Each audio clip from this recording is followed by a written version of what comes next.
This video is sponsored by Mars Boots. Okay, let's talk about some sci-fi movies. I just had a ton of Chipotle, and so we'll see how this goes. Coffee helps, though. Good sci-fi is sometimes hard to find, or at least it used to be before the age of Netflix streaming. But amidst all the content clutter, it's still pretty easy for a few gems to fit through the cracks. So if you're like me and you're tired of overdosing on TikTok kitten videos and need a sci-fi patch, here are a few gems to get you started. These are what I consider to be the 5 best science fiction films currently streaming on Netflix. Number 1, The Wandering Earth. So this movie has a pretty interesting concept. As the sun is dying out, people all around the world build giant planet thrusters to move the Earth out of its orbit and sail Earth to a new star system. Yet the 2200-year journey comes with unexpected dangers. So basically, while they're going past Jupiter, they get caught into Jupiter's orbit, and it's like an orbital spike, I think is what they call it. The Earth that's soaring through space kind of veers off course because of it. It's got an entertaining premise, great action, escalating circumstances. Pretty interesting concept. It is one of those Netflix movies where it's like dubbed in English and it's like terrible. Like, I don't know if you've seen The Rain. The Rain is kind of like that, or Platform is another one. I don't know if it's just me, but every time I see a movie with a dub like that, it always just, it's so distracting. I would definitely recommend switching to subtitles to English and just listening to the normal dialogue. I don't know if this is Korean or Chinese. I think it's Chinese. Yeah, Chinese. So basically the movie starts off with like a brother and sister who their dad, I think, goes to work for the people that like steer the Earth or something like that. They escape one day because most people aren't allowed to be on the surface. Everybody's moved underground. While they're outside, all this stuff with Jupiter happens and they get thrust into the story, and so many of the other teams fail to try and move the Earth back into course. So like they and like a couple other ragtag people, they kind of become like the Earth's last hope for survival. So cool idea. I think the execution is okay. It definitely could have used some work, I thought, but it's still one of those movies that not a lot of people know about. That it's a thrilling, fun sci-fi if you're in the mood for that. I would call this kind of like a Friday night movie. One that you won't really, like, you're so tired from the week that you're not going to think about too much, but you want to like enjoy something thrilling in science fiction. So it's a little cheesy, and there's some exposition dumps in the first like 20 to 30 minutes of the movie, but it's still pretty entertaining. It seems to have gotten some mixed reviews, so let's look at some of the reviews here. I'm just going to be blunt here. The main characters suck. The main protagonists, a brother and a sister, are depthless and one-dimensional. The sister literally spends 90% of her lines crying or shouting at someone to save her. That's true. Really misses the mark when trying to deliver a majestic and moving sci-fi experience. Incredible effects, unlikable characters, confusing storyline. That's funny. Not bad, but can be much better. I think I agree with this one. Maybe they shouldn't be on the list. Don't worry, the other ones are better. So number 4, we got I Am Mother. In the wake of humanity's extinction, a teenage girl is raised by a robot designed to repopulate the Earth. But their unique bond is threatened when an inexplicable stranger arrives with alarming news. You've probably heard of this one, or at least seen Hilary Swank running around in like a jumpsuit, at least. Netflix marketed this one quite a bit when it came out. I thought this one was pretty dang cool. Again, really interesting premise, and more so than the premise, I thought the point of view was more interesting. The viewer experiences the film in the perspective of the girl who's being raised by the robot named Mother, which to me I think was a great idea because the whole time you, like her, are very curious as to what's going on in the outside world. How did humanity get here? Is Mother lying? Like, what parts are true? What's not true? I don't want to ruin too much for you, but like Hilary Swank's character shows up, and she still has all these questions, but now she has a different point of view to try and find these answers from. The whole movie is about trust because you got Hilary Swank telling her one thing, and then you got Mother telling her another thing. And I'll just spoil this little thing for you, but I kind of saw this coming a mile away, but like it's not like a big thing, but it was obvious to me, or at least I figured that both of them were kind of lying in their own regards about something. Not about everything, but about something. And it's pretty good. It's a pretty fun movie. Not the greatest movie in the world, but if you're looking for a fun like sci-fi mystery thriller, I would definitely recommend I Am Mother. It's a pretty good movie. All right, number 3 is Prospect. This one was pretty interesting. I watched this one recently, I'm pretty sure it wasn't made for Netflix, but I think it was an indie movie and they sold it to Netflix. I might be wrong about that, so don't blame me if I'm wrong. Basically, a teenage girl and her father travel to a remote alien moon, aiming to strike it rich by mining these little, I want to say crystals, but these little substances that can be found on this planet. Kind of reminds me of Dune a little bit, except it's not a spice and it's not a desert planet. It's a planet a lot like ours where there's trees and wildlife and all that. I know I'm going to butcher this explanation, but this is just what I saw, okay? But there's these little crystal things that are worth a lot, and they grow within the planet.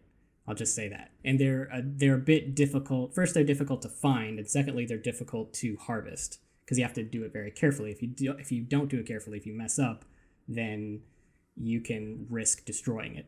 So I don't want to give a lot of the plot away because it is really good and it's very tense. It starts off kind of slow. I remember in the very first 10 minutes or so, I remember being a little bit bored. Around the 15-minute mark or 20-minute mark is where things get really tense, and it takes off from there. It's also got the guy from Mandalorian. What's his name? Let's look at his name. Pedro Pascal, yeah, the Mando. Really good movie. I had a lot of fun with this one. It's a movie that takes its time and it doesn't hide behind manipulative music or quick cuts. The whole planet has oxygen, you can tell because there's plant life, but I love that the movie went further as to not have them just take off their helmets because there's hundreds of other factors to consider than just, oh, it has oxygen, it's fine for us to breathe. So instead they have filters that filter out all the toxins and stuff that's in the air, which makes total sense because not thinking about the gravity or sun placement. Let's say the gravity and the sun placement aren't an issue here. Still, you have to think about what you're breathing instead of just oxygen. That's what I hated about Prometheus. I don't know if you've ever seen the movie Prometheus, but there's this dumb scene in Prometheus where this guy, the second they get off the planet, or the second they get on the planet, the guys, they got their little Star Trek things and they're testing the oxygen levels and they're like, hey, there's enough oxygen here for us to breathe. And one of the guys goes, oh, I'm going to take my helmet off. And he just pops his helmet right off. That's the dumbest thing you could have done. You could die of so many different things because of that. Like they don't even monitor it for anything else besides oxygen. And this guy just pops his helmet off and goes, oh, I'm going to run around. You moron. And then I think in the next Alien adaptation movie after that, Alien Revenant, Covenant, whatever it is, they don't even care about the helmets. They're just wandering around on the planet without any helmets. And I think I remember seeing in the trailer something gets in his ear, and I'm like, that's why you wear a helmet, idiot. Prometheus is dumb, don't watch it. Anyway, I just had a bunch of coffee and now I have to go to the bathroom, so it's the perfect time for a commercial break.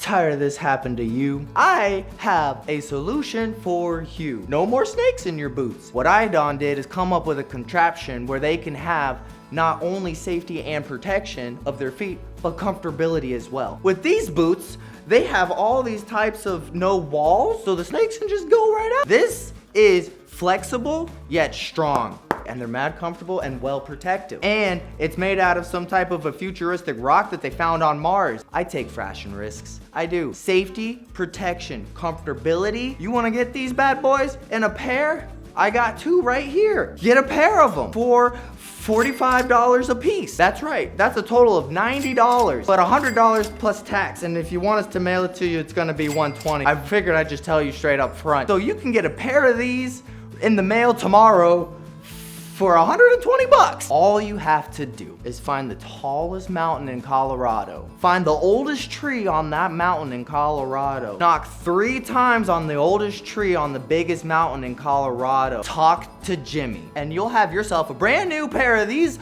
Mars boots. That's what I just called them just now. Mars boots for $120 each. Talk to Jim. Okay, where were we? Number 2, this one's more dystopian, but I still think it counts. Snowpiercer, and I know what you're going to say. Snowpiercer is not really a gem. A lot of people know about it. I disagree. There's a ton of people that don't know about this. I still think that this movie doesn't get the recognition it deserves. Every time I talk to somebody in real life about it, they've never seen it. I tell them Captain America's in it, and they're like, oh, I should watch it. Snowpiercer is a movie I think everybody should see. It stars Tilda Swinton, Ed Harris. The movie centers around the tail section of a train holding the last remnants of humanity after a climate change experiment sent the entire planet into the cooler. Like pretty much all of Bong Joon-ho's movies, the film is mostly about classism. The rich upper-class people are living large in the front half of the train, while the poor peeps are eating off body parts in the caboose.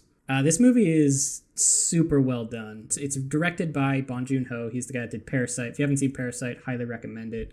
It did win Best Picture a couple years back. Or actually, it might have been last year. I don't remember. He is a fantastic, very smart director. It's about Captain America's character, Chris Evans. He is in the back section with the poor people, and his goal is to get to the front section where the high-class people are so that he can kind of overthrow the government. Because the people in the back have been oppressed so bad that it just pushed them to their limit of rebellion. I think that's enough for me to say without giving it away, but it is action-packed.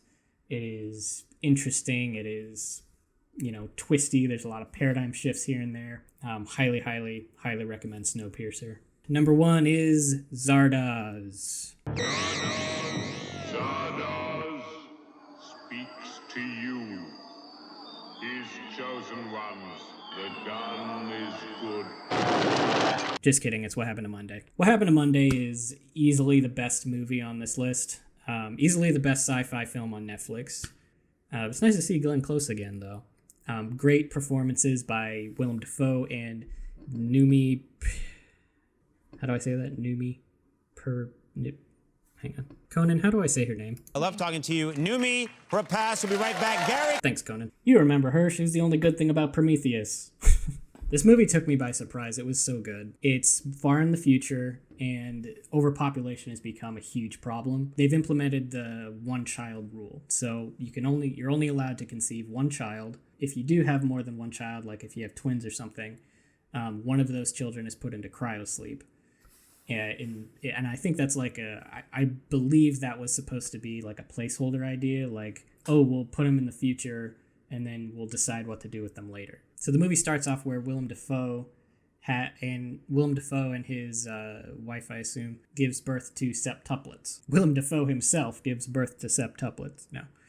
Willem Dafoe and his wife give birth to septuplets, and they're like, oh no, we gotta give 6 of them away, and but instead of that, he devises a plan, and I guess the doctor goes along with it, probably because he's rebelling against the system as well. They forge kind of the paperwork, and they hide all the identities of the girls, and they make them into one person. So what I mean by that is he takes them home, and he gives them all names, each a name of the day of the week. So Monday, Tuesday, Wednesday, Thursday, Friday, Saturday, Sunday. The rule is that since they're identical, they can all appear to be the same woman. Each one is only allowed to go out on their day. So Monday's only allowed to go out on Monday, Tuesday's only allowed to go out on Tuesday, and etc. The plot kind of gets knocked into 12th gear once one of them, Monday, goes missing, and then the other several are like, oh, what do? We got to figure out what happened to her. I mean, if she's killed and we go out, then people are going to know, and so it creates this whole drama.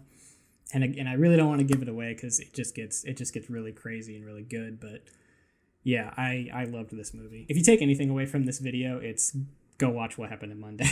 So these are just some of the sci-fi movies that I saw that I enjoyed, but I'm sure there's tons of others that I haven't even seen yet. So if you think of one that I didn't mention, please let me know in the comments and I'll try and watch it. Or if you just want to recommend a good movie or a good sci-fi movie, definitely let me know. Peace.